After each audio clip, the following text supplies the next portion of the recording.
حساب دینا ہے. یہ بیوی ہے، یہ بچے ہیں، یہ مال ہے، یہ عزت ہے، ان سب کا حساب دینا ہے. کون دے گا حساب بھائی؟ ہے کوئی ہم میں سے؟ ہر چیز کے اندر اللہ معاف کرے اتنی خرابی ہے کہ ہمیں خرابی ہی خرابی نظر نہیں آ رہی. اصل مسئلہ یہ پیدا ہو گیا ہے، ہمیں خرابی نظر نہیں آتی. ایک صاحب نے کہا کہ صاحب دور حاضر میں تو بہت مشکل ہے. بھائی کیا مشکل ہے؟ کہ صاحب یہ موبائل جو ہے اس کی وجہ سے ساری مسئلے ہیں، یہ تو انسان کو عمل کرنے نہیں دے گا. تو میں نے ان سے عرض کیا کہ بھائی آپ شاید آپ کے بات سمجھ میں نہیں آئی، یہ قرآن جو ہے یہ کیا چیز ہے؟ یہ بھی تو انسان کو برباد کرتا ہے، یہ بھی تو انسان کے لیے اللہ معاف کرے اس کو غلط راستے میں ڈال دیتا ہے. کیونکہ یہ قرآن ہدی للمتقین، متقیوں کے لیے جو ہے وہ سیدھا راستہ ہے. ورنہ اسی قرآن کے ذریعے لوگ بہک گئے. وہ نبی کے دور میں ہی بہکے، ابو جہل بہکا، اسی طرح جتنے ایسے تھے اللہ معاف کرے وہ بہک گئے. یہ تو جادو ہے، یہ تو فلاں ہے. جب قرآن بھی سے تم بھی حاصل نہیں کر سکو گے، کیوں نہیں کر سکے؟ متقی کے لیے یہ چیزیں کارآمد ہیں، تقوی والوں کے لیے کارآمد ہیں. تو تقوی تو ہے ہی نہیں، تقوی ہی سے تو کامیابی ملے گی.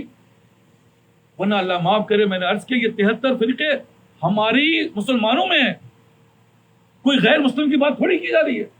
وہ فرقے بنے کیسے؟ اسی قرآن کے ذریعے بنے، اسی حدیث کے ذریعے بنے.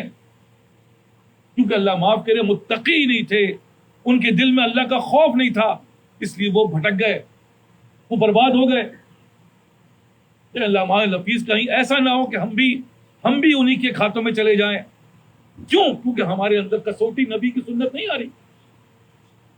نبی کی سنت آئے گی تو ہوگا، سنت کیسے آئے گی؟ سوال یہ پیدا ہوتا ہے. تو ہم یہ کہتے ہیں کہ یار سنت، جن لوگوں نے اس دور کے اندر سنت حاصل کیسے کی، کیا طریقہ ہے، اسی طریقے سے آئے گی.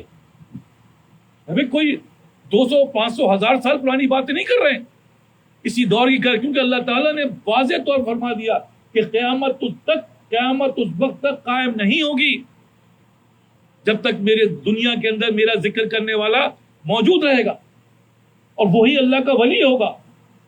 اس ولی کی وجہ سے جو اللہ کا دوست ہوگا، جو اللہ کا ساتھی ہوگا، اس کی جب تک وہ اس دنیا میں رہے گا قیامت نہیں آئے گی. اس کا مطلب ہے کہ قیامت تک اللہ کے ولی آئیں گے. گو ان کا درجہ صحابہ والا نہیں ہوگا، تابعین والا نہیں ہوگا، تبع تابعین کا نہیں ہو سکتا، لیکن بہرحال اللہ تعالیٰ کے ولی ہوں گے وہ. اس لیے عرض کر رہا ہوں کہ بھائی ہمیں ان کی پیروی کرنی پڑے گی جس کے بارے میں اللہ تعالیٰ بتا رہا ہے اہدنا الصراط المستقیم صراط الذین انعمت علیہم. انعام یافتہ لوگ چاہیے، ایسے لوگ جو انعام اللہ تعالیٰ نے ان کو اس نعمت سے مالا مال فرمایا، ان کو اللہ نے اپنا انعام سے نوازا. دیکھیں ایک بات ہے، دل و دماغ میں بٹھا لو کہ دنیا کی ہر چیز جو ہے وہ کیا ہوتی ہے؟ باپ نے کمایا تو بیٹا جو ہے وہ اس کا انجوائے کرے گا.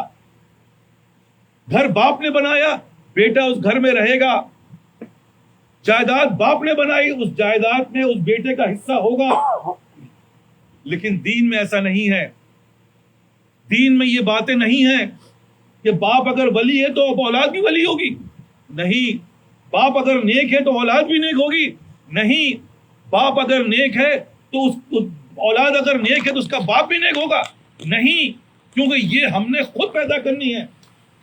یہ اللہ تعالیٰ کسی کو ورثے میں نہیں دیتا.